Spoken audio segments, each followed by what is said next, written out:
Hey everybody, welcome back to the Travis Makes Friends podcast. I am not your host, Travis Chappell. I'm his producer, Eric.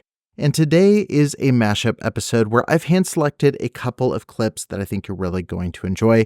Today's topic is how to break into the comedy scene with some advice from some brilliant comedians. First up is Brent Pella. You've probably seen his comedic sketches on TikTok and Instagram, or maybe you've caught his stand-up special over on YouTube, but he lays out his psychotic plan for getting into the comedy industry and what that's looked like for him, including his insane stand-up schedule at the beginning of his career. Then I have a clip from Dane, who is the second ever comedian to sell out Madison Square Garden 2 nights in a row. He's put out some insanely popular comedy specials, and he is still grinding to this day. In this clip, he talks a little bit about introducing Matt Rife to the comedy scene and kind of helping mentor him along that journey, even though he's sure to give full credit to Matt Rife for his own success. He talks a little bit about leveraging social media and what the current landscape of the comedy industry is. And then we close out this clip with Michael Yo. This is one of my favorite interviews Travis has done, and Michael gives some perspective as to how ignorance in the beginning of your career can be really helpful. And I think it's helpful to people not just in comedy, but in life and business in general. So I think you're really going to enjoy that one as well. But that's it for me. I'm going to get into today's mashup episode of the Travis Makes Friends podcast with Brent Pella, Dane Cook, and Michael Yo. Enjoy. Dove into student films and started learning the process of production in the film major with a bunch of people. And then took that when I moved to LA and started putting it into sketch comedy videos at the same time, threw myself on stage to do stand-up and sketch and improv. So and you got right into like everything. Yeah. Was comedy always the goal? Like was it always like, I want to be funny in this world, or were you looking to do other types of film projects and you just heard like, oh, improv is probably a good way to like learn this skill a little bit? Yeah, it was in college. There was no mind for like comedy as a career. Okay. It was kind of like, I love the process of film production. I love putting stuff together. I loved handling the logistics of it. Okay. And bringing people together and directing the camera and the people to make the vision from my head appear on screen. That was like the coolest thing. And then when I got to LA, I thought I was kind of like hot shit because I had, 2 or 3 videos that popped in my college environment. Okay. And then I got to Los Angeles and I looked around at everybody in the city and people were up every single night doing stand-up. They were so funny. I was going to see shows by myself to just like see what it was like. And I realized that was the way to get better at writing and performing. So once I started throwing myself on stage to do stand-up, I also put myself in an improv class. Okay. And through doing those things, I was around people that were really taking it seriously. And I started to understand, oh, this could be a career. Because at that point, fresh out of college, my mind was more like, I want to produce and direct music videos and commercials. Okay. And then maybe one day, like you were taking something really creative and making it very practical. Yeah. Like, yeah. This would be cool to do, but also like I got to come down to earth and, direct commercials. Yeah. Because I didn't understand that you could build a career off of doing stand-up just yet. Yeah. And then pretty quickly within that first year of being on stage, I realized, oh my God, the opportunities are, huge. So there's SNL, there's shows. This is 2014. Okay. Yeah. Gotcha. So I started realizing there's like so much that you can do as a performer beyond the limited world of like commercials and music videos, which is what I was used to making. Really right where like independent stuff started coming out too, where like YouTube and podcasting. Yeah, like The Lonely Island was huge. At that time, Andy Samberg and all those guys, so and they were like heroes of mine. That's who I was emulating when I would make my short form projects. Those were so good. Yeah. Did you ever watch that movie that they made? Popstar? Popstar. It's one of the funniest movies of all time. Never stopping. It's super underrated. It's crazy underrated, and it's because of the market. They marketed it weird as a whole thing. Really? But, yeah. I've heard them talk about it too. Yeah, really? Like the distribution company marketed it as like a straight up Justin Bieber parody, and you couldn't really tell what it was from the posters and the trailers and things like that. Yeah. So it just didn't get the pop that it deserved. Dude, it was so good. And it's so funny. Yeah. It's so good. Really, anything those guys touched. My favorite comedy in high school was Hot Rod. Hot Rod. Yeah. Again, like another really, really underrated comedy that just you never hear anybody talk about, but so many quotable lines. Yeah. The whole movie's just hilarious. Yep. Man. Those guys are just so good. That whole crew crushed it. They're great. I PA'd for them. I was a really? production assistant on a couple of their projects, Nice. fresh out of college. So I got to like see them operate. Yeah. And that's actually how that was one of the biggest influences for me getting on stage was I was an assistant on one of their shoots, you know, getting people coffee, setting up lights and doing like small things. And Andy Samberg was in line at the craft service table. And I just walked up to him and I was like, hey man, like I just graduated college. I was curious what you guys did when you were like first starting, you know, were you doing a bunch of videos then too? Or were you like working? What were you doing? And he was like, oh, I did stand up for 7 years. And I had no idea. No shit. Because he was never known as a stand up. Right. Because he didn't like tour or headline, I don't think. Right. But he was doing like independent shows all around New York to get better as a writer and a performer. So I started thinking about that. And that is part of the inspiration that put me on stage for the first time too. I did not know that either. Yeah. Yeah, that's crazy. Because then that basically is what eventually took him on to SNL. Yeah, Right. so he got like tons of stage time and he got used to performing live in front of people. He got to test ideas out. And there's really no better way to build your abilities as a performer than getting that instant feedback from a live audience, you know? Is your first like couple times doing it, were you just like Very terrified? bad. Very bad. We went two yeah. different directions, but both. Yeah. Yeah, for sure. Nervous and like my heart was hot, you know? Did you go for straight just like one-liners, or were you trying to tell stories? Did you have like any strategy? Like, yeah, it's funny when people are starting out doing stand-up, they typically gravitate toward a similar lane of jokes. Like there's usually you make fun of how you look, okay, you make fun of your name, or you do stuff that's like pretty dirty because you're trying to get a reaction. Sure. And I feel like that's pretty similar for a lot of people that start when they start. So like one of my first jokes was about my name, was about Brent. I looked up the Old English definition of Brent and it means like a slanted hill or some weird shit. And so one of my jokes was like, yeah, so I guess, you know, in more ways than one, dogs take shits on me. And like not funny at all, you know? And totally didn't work. But right. that's part of the process. Sure. You gotta work through the mud to get something good.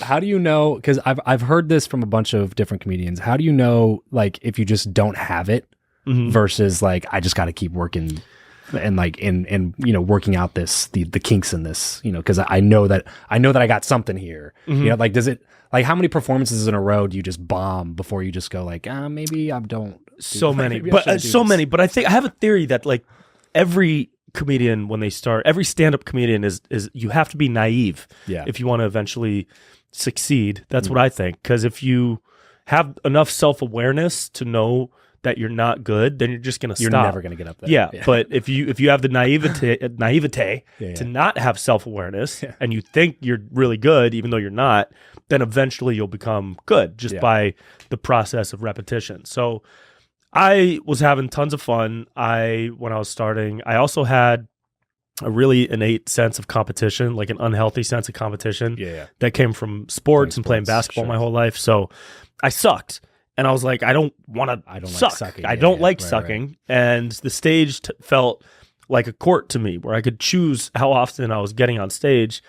And it was up to me. I didn't need a coach. I didn't need teammates. I could just get on stage the way I could hit a court with a ball and practice. So you're just doing open mic nights or? Tons of open mics when I first started. And then you start doing like independent shows where you're supposed to bring people. They're called bringer shows. And those are like kind of crappy shows, but it's part of the process of growth. And it takes a couple years before you're doing like solid shows because it takes a while to. What would you define as a solid show? Like the amount of minutes you're up there, or like actually getting good laughs, or what? Do you like a well-produced show. So both of those. So like the amount of people in the room, the type of venue, the amount of time you're doing, and the caliber of comedians that are on the lineup. Gotcha. Right? Because when you're starting, you're kind of saying yes to everything. Sure. And I remember starting, and I would get booked for shows, and I would get told, "Hey, you have to bring at least 5 people for the show, like 5 audience members, or you can't do the show." Like paying audience members. Yeah. And I would get told that's what every comic does. Every comic promotes and brings people to watch them. Yeah. And but that's kind of a messed up way of going about it. You shouldn't force somebody to bring people just so Right. you as a producer can make money by taking advantage of them. But that's just part of the process. And that type of show still exists, and it's all good because it's a great opportunity for new comics to get on stage. Yeah. So I was doing a lot of those. Okay. And then eventually, getting booked for solid shows where it was just, hey, show up. And I would still promote all the time, but there was no expectation to like bring 10 people or whatever. Over the like 2-3 years that you would describe as like getting into the good shows, how many nights a week you think you were like up on stage working through material? I kept a spreadsheet through the first 2 years, and I was like hyper focused on detailing what I did. So I would have a column for the date, and then for the venue, and then for how many minutes I did, the jokes I did, and then what worked and what didn't. Shit. Yeah. And so through those first 2 years, I think Like I every did, comedian. Yeah. It was borderline psychotic, but it really helped my growth. It for really sure. catapulted my growth. What I think I grew. What gets measured gets improved. Yeah, I think I grew, maybe 3 or 4 years of ability within those 2 years Sure. because I was hyper focused on those on that spreadsheet and like the process of it. So I probably did around 400 spots within the first 2 years, something like that. So I was going up maybe 5 nights a week. Damn. 2 or 3 plus Just like spots a you night. just like drive all over the place, or Dude, these same spots? the or amount like, of gas that I drove around LA because there's no public transportation in this city. Not good enough to do even what I though wanted to it's do. like the biggest fucking city on the planet. Yeah. There's no So I public was zipping. I would look at, there was a website called the Comedy Bureau. Okay. thecomedybureau.com. It's probably still around. And they had a daily list that they kept updated with all the open mics around town. And there's like 40 across the whole city. Yeah. Every dive bar, coffee shop, everywhere. So I'd go, okay, I'm going to start in Burbank, then I'm going to go up to Van Nuys, then down to Sherman Oaks, then out to Santa Monica, and then Hollywood. And that's going to be my route tonight. So I'd have like a route each night of 2 to 5 places. Yeah. Dang. Yep. So you do multiple stages every night. Yeah. Yep. But it would average out to like 5 a week, basically. It would average Over out to that 5 time. nights a week, but always at least 2 open mics a night. Wow. Yeah. How much writing do you have to do to fill like the material? Is this like the same 5 minutes you're trying to rework over and over again? Or are you like writing fresh material every morning, trying it out that night? It depends, and it still depends. I still do some old jokes that I try to update or add new tags or take like a fresh perspective toward. And around that time, it was just I was trying to just churn stuff out and just see what worked. And I would bail on something one night and go to something else. You But get I literally always like had some of these you get like 3 minutes, 4 minutes. Yeah. So like a 3 minute, and 3 minutes is a lot. Yeah. That's a lot of time Sure. to be talking nonstop. And it's also a long time when you haven't learned how to be funny. Right. It's a long time to hear silence. It's a very long time. 3 minutes of silence is hell. Yeah. That's yeah, awful. yeah. When you hit the punchline and nothing happens. Yeah. All right, And you're like, I'm oh, moving on okay. to the next joke. Or what's worse is you say the punchline and instead of laughter, you hear the blender behind the bar turn on. And like, that's the feedback you get. When the blender is worse than the silence because then everybody's quiet and everybody can hear the blender. And so that was a nightmare. But I also have like a lot of, I guess I have like nostalgia for that type of thing because it was fun. Yeah. You would Well, hate that's when to you know hear you the really blender. enjoy the craft, though. Yes. Yeah. It's like, because for somebody who doesn't enjoy the craft, that's a nightmare. Yeah, and it also that type of experience really builds like this muscle in you that allows you to become comfortable with the silences. Yeah. Because you learn that you can't make people laugh for 3 straight minutes. You can't. You need ups and downs. You need peaks and valleys. Yeah. People get tired if you're too funny. Yeah. Like no one can make people laugh for Just an hour delivering straight at a straight show. laughs. Yeah, you got to have ups and downs. You got to have pauses, setups. So the open mic realm, as tough as it was to work through, it was really a place for building. Yeah. Was the goal to always shift it into like film production, or like at this point now, especially, are you like, I want to be producing like comedy films, or is it more like I would love to be selling out stand-up stadiums, or is it a combination of those things? It's always been a combo. They've always been side by side, and they've always also been intertwined. So I'll take jokes I do on stage and turn them into characters for videos. Okay. And vice versa. I'll do a video and think, oh, that's a funny Yeah. perspective or joke about a topic, and then I'll turn that into a stand-up bit. But yeah, right. And I think it'll always be like that because the ultimate goal is to produce and direct, TV and film, and then to help others do the same. But I'll always do stand-up. I can't see a day I stop doing stand-up. Yeah, just because you like it. Love it. Yeah. Is there anybody that's like out there working right now that you look at and like that, like that's the type of like career, that's who I model or emulate in my career? Yeah. So Andy Samberg, he's got a production company called Party Over Here with his two buddies, Akiva and Yorma. Yeah. And they take pitches and they produce other people's work that are like up and coming. And then he also had Brooklyn Nine-Nine, the show. Hilarious. And they do film, and they don't perform live really. But so adding that live element, but doing what they're doing is very much like motivational for me. Also, Ben Stiller. Ben Stiller, I think, has done so many good things. He had the Ben Stiller show, his own sketch show. Yeah. He's been doing it for so long. Man. Yeah. It's crazy. And now he produces and directs major projects, and that's something that I would love to work into. So that type of trajectory is...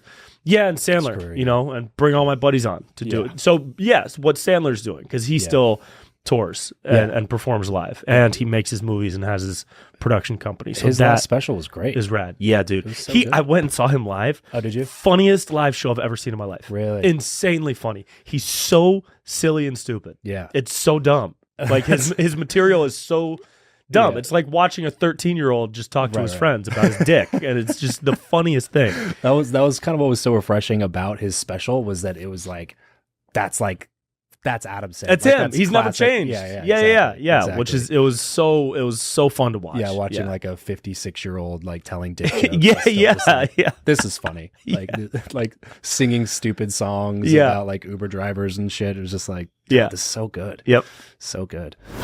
You always had this ability to kind of see the future a little bit in terms of hopping on things that people weren't necessarily on board for, or you didn't even understand, right? Like, the boring shit, the hack for you, the hack, whatever was blowing up with MySpace. Sure. And this is a time where it's like people didn't even not everybody had an email yet. Right. And now there's just like random social media. It was really college centric, I guess you could say at that point. Yeah, sure. Because anybody at that time, when I'm 27, 28, over 35, like was like, what's email? Yeah. Like did not understand. Everybody, there were people that actually on my own team that were like, thought the internet was like a fad. AOL Instant Messenger? Yeah. It was going to be a thing for a little bit, and then we'd all go back to, the old way of doing it. But no, I quickly identified like, oh wow, I'm reaching significant amounts of people by hanging on here after my show. So it was like my meet and greet was like a digital realm. Yeah, and now you have stuff, comics like Matt Rife, who blows up with TikTok, who I had similar. featuring for me all the way up until COVID.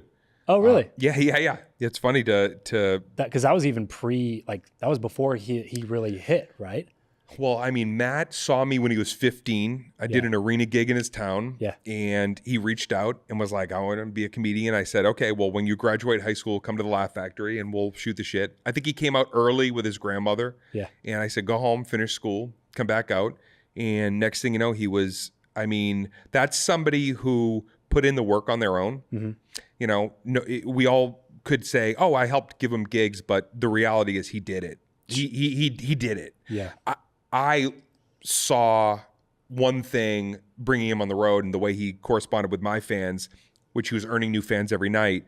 But I remember taking a hike with him one night up at Runyon and just saying, really embrace the online element. Because he was kind of like, I don't want to be another one of those comics. He was like, I want to do it.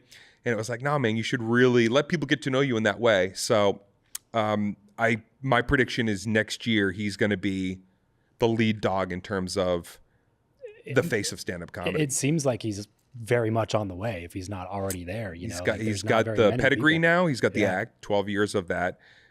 He's a great person, and that's always good to know. He gets it. He knows the love language of the internet. Yeah, and he's doing it. So seeing people like Matt, but now I've got like Drew Dunn, who's been on the road with me. I think Drew's going to have an outstanding career. If I have people that I push my chips in on, it's guys like Matt guys like Drew. So I do like being able to, have that celebratory moment where it's like I'm enjoying 3 decades of what I do at a high level, 3 generations of fans coming to see me, but I'm also getting to share my spotlight with people that I think are going to come into their moment. Which is so cool, man. I love watching people succeed, but I love watching people help other people succeed when they're also successful. I just love the abundance thought process rather than that scarcity. There's room for everybody. Yeah, like for some reason, not everybody if you're makes successful, the then room. that means I can't be successful. Oh, It's yeah. like, well, this doesn't make any sense. It's, and I, even myself, when I was coming up, it was like, I went through my time of ego, but in intimidation, where it was like, you could see that people were clamoring for your spot.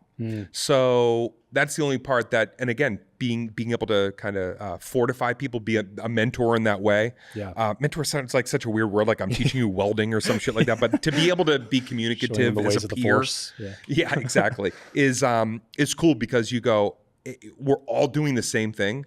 We're just trying to expand our territory, but not everybody is prepared for your moment like you are, and because of that, there's the perils of the industry, which is you start zeitgeisting and it only exposes you to more people that want to come and take you down a peg because I don't know, maybe they're not happy where they're at, or there's a number of reasons that make people like an official hater fan club. Sure. But nothing outside of my own accomplishments or things that I'm putting together makes me happier than seeing somebody I know put the sacrifice of I know what it is.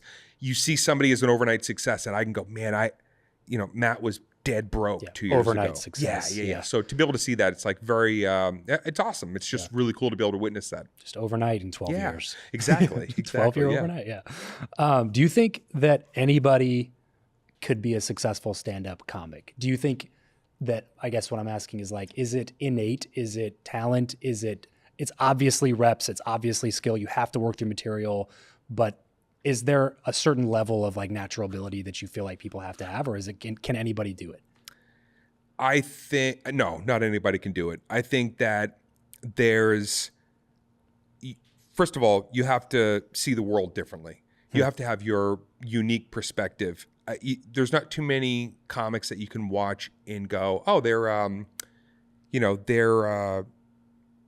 they're strictly observing a moment. You have to be able to like see something and then go, but here's my slant, right? Yeah. And so I think that not everybody sees it's like some people are analytical and then some people use the other side of their brain and they're just, so I think that that's one thing. Do believe that some people are born with it. Doesn't mean you can't be a great writer or participating in comedy. Sure. But the person that has that buoyancy to take it to some other level, I think that's a lot of tools, a lot of time put in, the 10,000 hours, but also lady luck, the zeitgeist. Yeah. Is it your time? Are you also prepared for your own success? Have you done the personal therapy to go? Because I've seen people that are great, and then when their moment comes along, they were destructive, and they really wanted to probably spend more of their life going, I could have. Sure. Yeah. And they weren't ready to go like I am. Their internal thermostat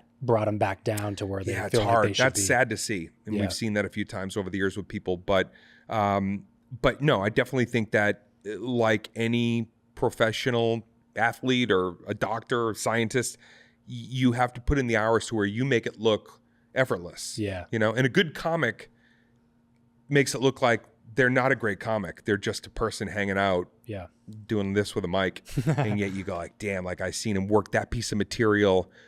Right. I had some material 4 or 5 years where you'd be like, oh, it's still not as funny in the middle. And what can I do? Or what's the inflection? Or maybe I just, maybe it's in the wrong part of my act. Maybe I need to open it with it. Maybe I need a audience reaction. I need to instigate something. If they say it, then they're going to think that next part is off the top. And then then I'll dovetail it back into the concrete piece of material. Yeah. Don't let them see the seams. Maybe let them see the seams. Maybe commentary. I've been thinking about this thing. I can't figure it out. Next thing you know, the crowd is helping you to understand, their perspective. And then suddenly you're going, oh, that is what's funny about it. It isn't what I'm wrong. That's what's funny. I'm wrong. So all these things, flipping switches, Minority Report screens every single night to finally get up there and go, hey, what's up, guys? What's going on? You guys good? Yeah, I was thinking about something. And it's kind of interesting. I was at the beach, and then you're not, you're on that journey, on that story. Yeah. And only a few comics are in the back going, oh, he's doing the beach bit. We've heard this Yeah, right. for 6 years. And then it's so cool when it finally works, though, and you go, it's kind of like done and ready for public consumption on a a major, broader scale. Yeah. When you're working through some of the material that you're coming up with, is this something that do you have like strict writing practices where it's like I write for whatever every day, or is it more like I see something, I write it down, and then I work it out, and then I get on stage and try to find the joke in there somewhere? Or like how intentional or unintentional? For about the last 18 years, it's been more so just improv based on ideas and stories. I found that, I've never written anything down in comedy ever. The only time I ever wrote something down is if I did a late night show and they were like, you need to submit your set list.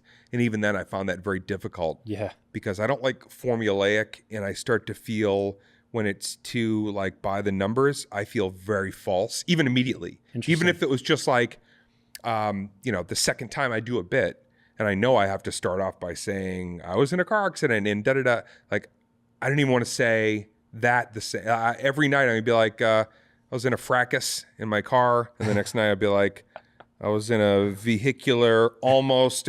I just don't. Yeah. I hate formulaic and I hate repeating. So I found that my improv background, all the way back at the start of my career, that's where my funniest stuff came from, because I felt like you don't have time to.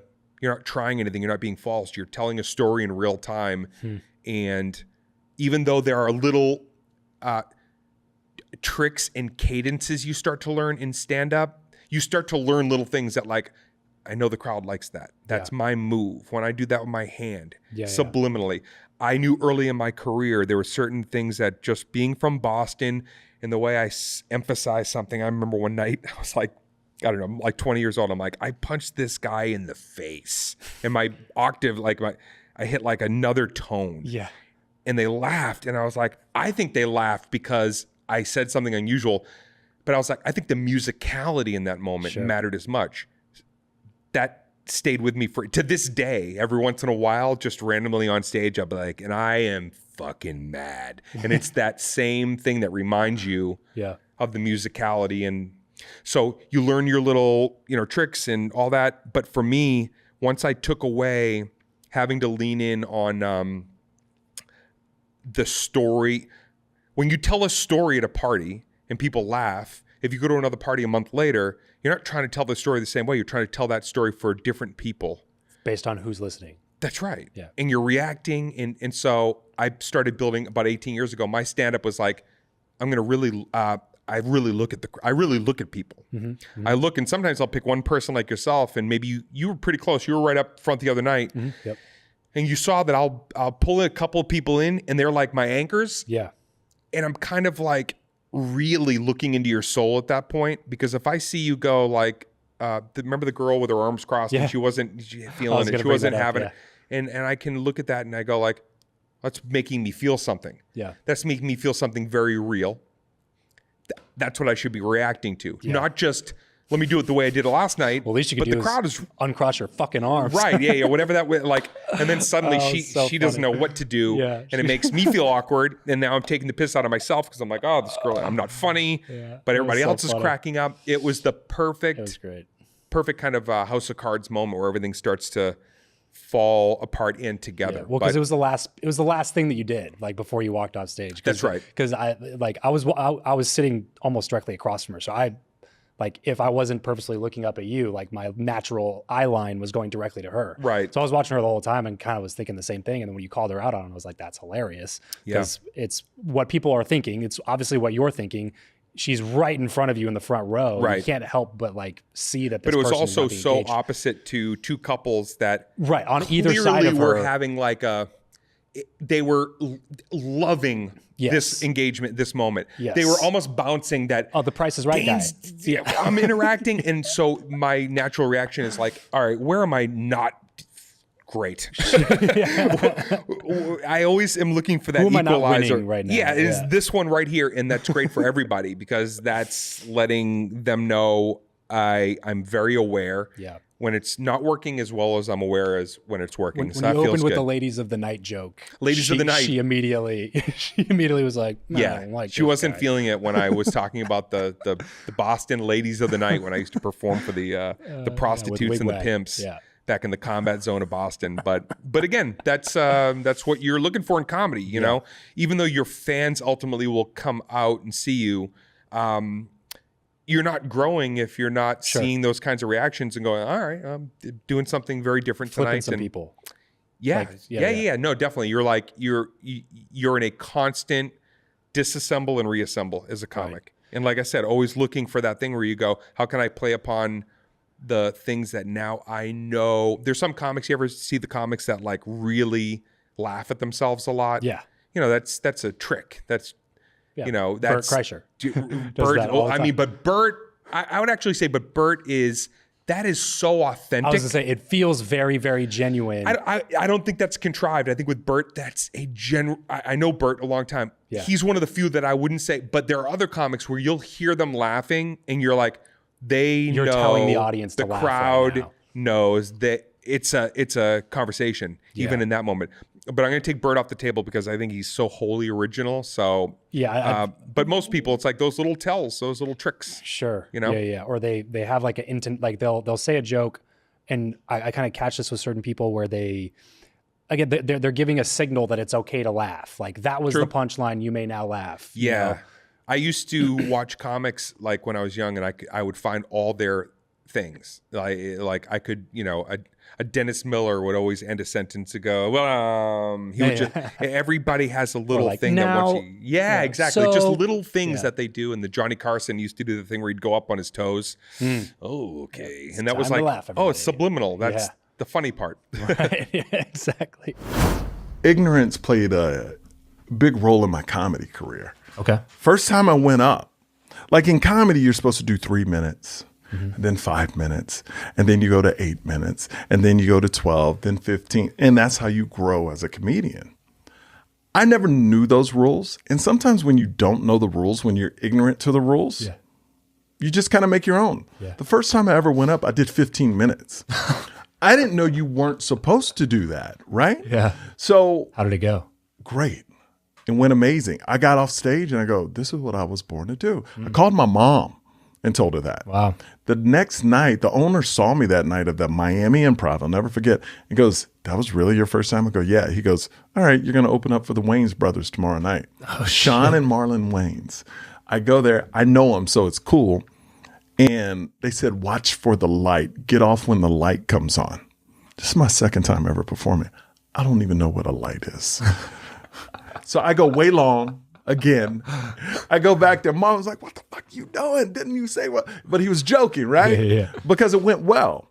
But that's the thing is, that's the one time I felt like, oh, if I knew the rules, I wouldn't have grown as fast. Sure. Because I would have been at 3 minutes and 5 minutes.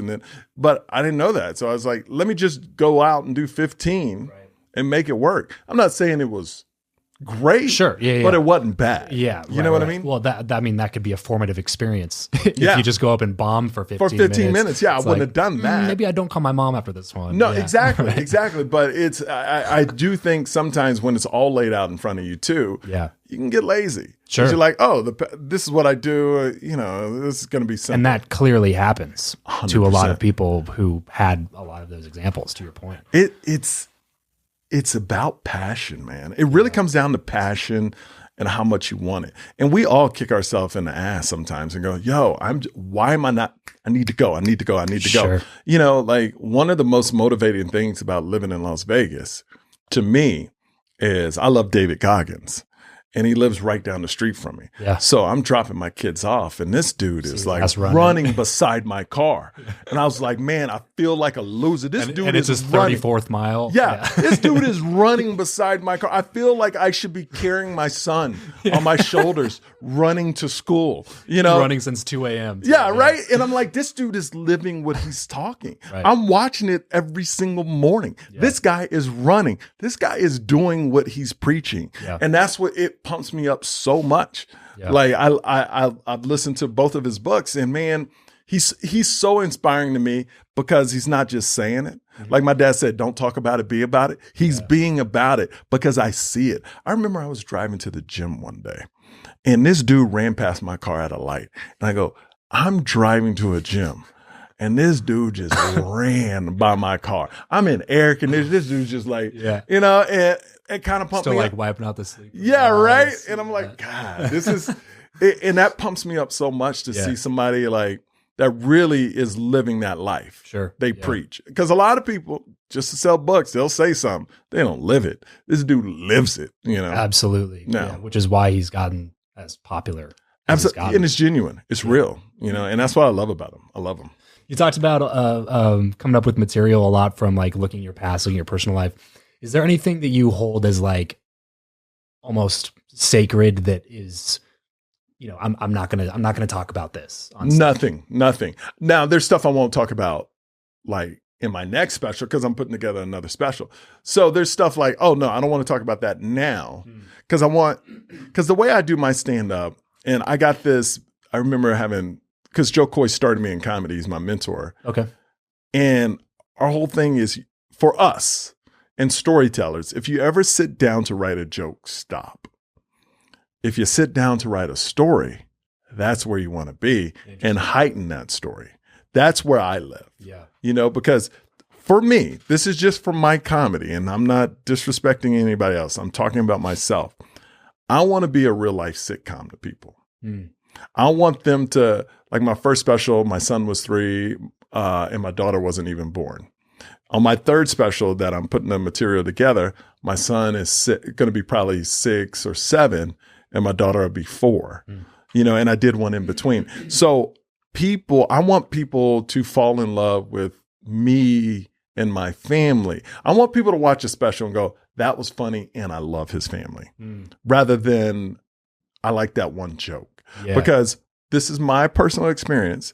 People outgrow jokes, but they don't outgrow you. Totally. Yeah. They love you. They'll love you way more than the joke. This is a perfect conversation for this, because in the business world, marketing, sales, everything that I do, everybody always talks about storytelling because it's one of the most important skills that you can master.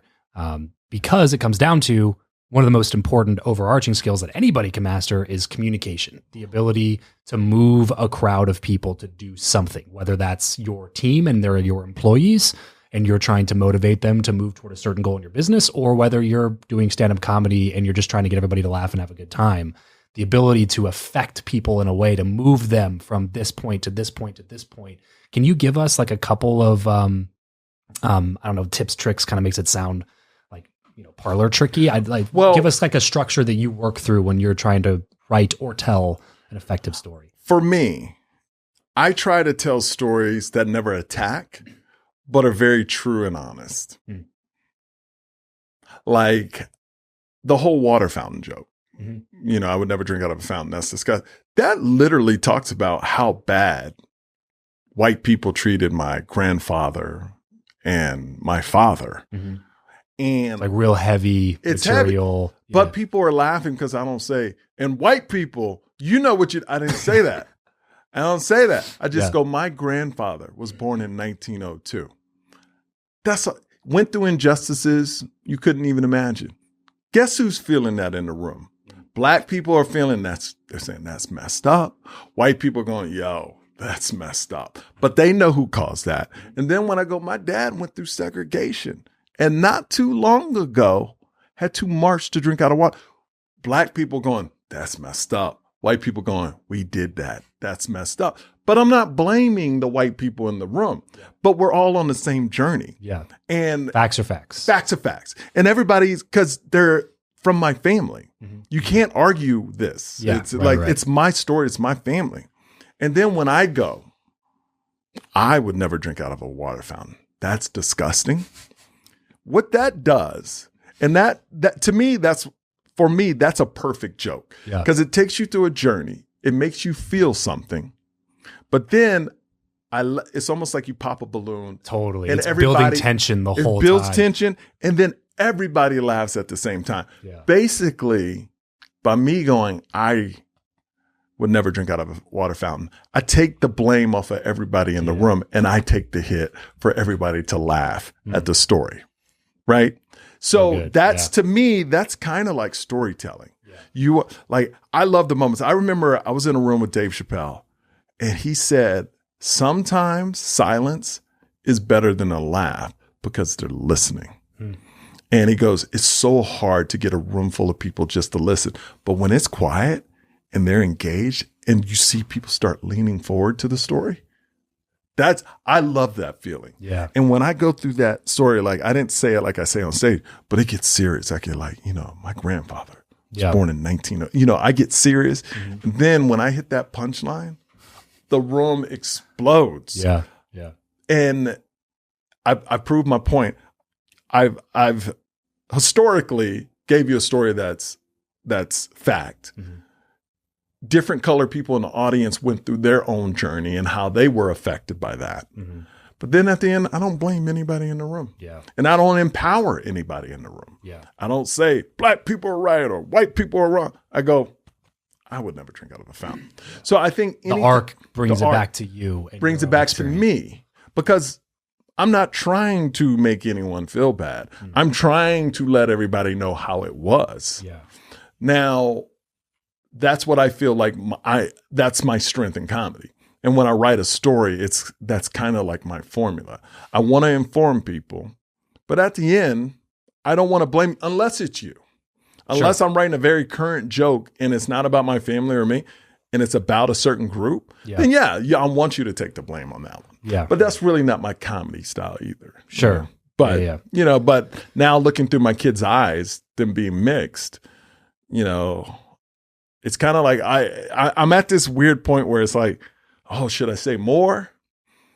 And then it's kind of like, well, I could say more if it's genuine to really how I feel, rather than just speaking out and being angry about stuff.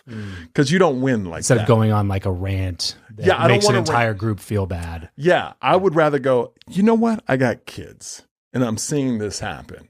Yeah. Now, that's something where I don't care what color you are, you go, oh, okay, I got kids too. Yeah. And I want this world to be a better place, but here are some problems. You see, that's a different way to go about it, where people acknowledging, look, I got kids, I'm seeing this happen. This needs to be, I need to speak about this. So that's, if I were to ever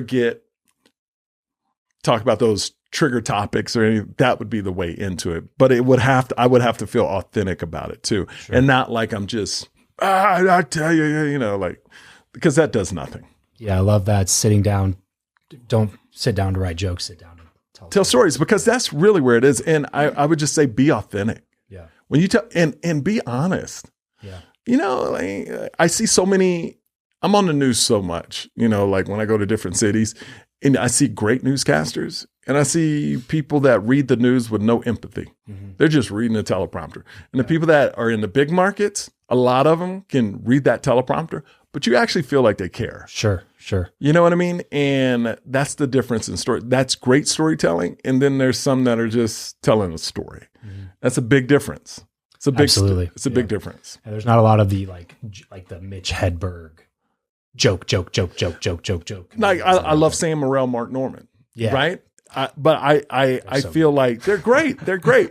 But that's not me. And I would never try to be that. They are joke writers. Well, it's funny. Anytime they do the, what's that on Joe Rogan? They do Protect Our Parks. Yeah. And they bring on Shane Gillis and Mark Norman. And the whole time, Mark Norman, like, hears a word and spits out just like this, the most corny dad joke. Yeah. But it's just, he's like, I can't help it. Can't help it. It's just who I am. You know what I mean? And that's the way Comedy. his brain, comedy.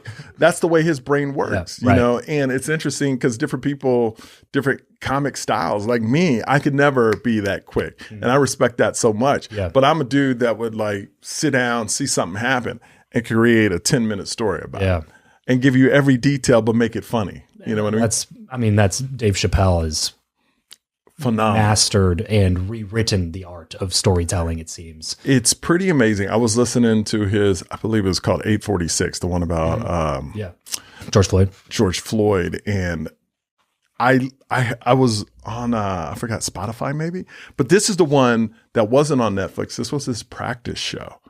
And it just popped up on my Spotify.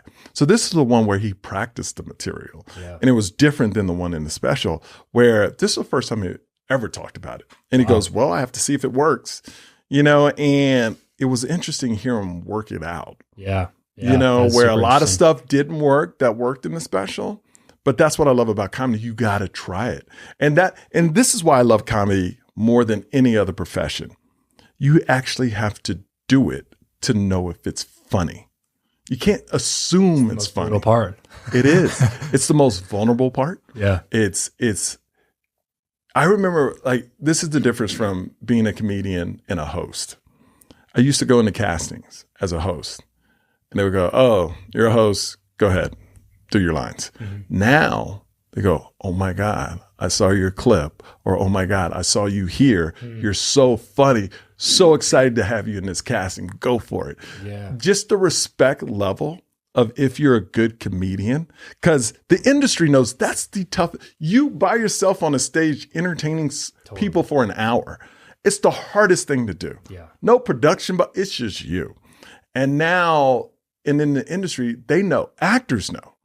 So it's great to be able to have that talent where you can sit down and tell a story. Yeah. And people are engaged in that story. And that's what it's about. For me, that's what I love to see. Yeah. It seems like everybody has like a reverence for things that the general population wishes they could do. You know what I'm saying? Like, I know exactly what you're saying. Like, that's why professional athletes have such a draw. Like, even from actors, entertainers, people that would be quote, maybe more famous, they have this draw to like boxers, fighters, because it's just like, oh man, that's the pinnacle. That's like who I want to be. That's even the same with body parts.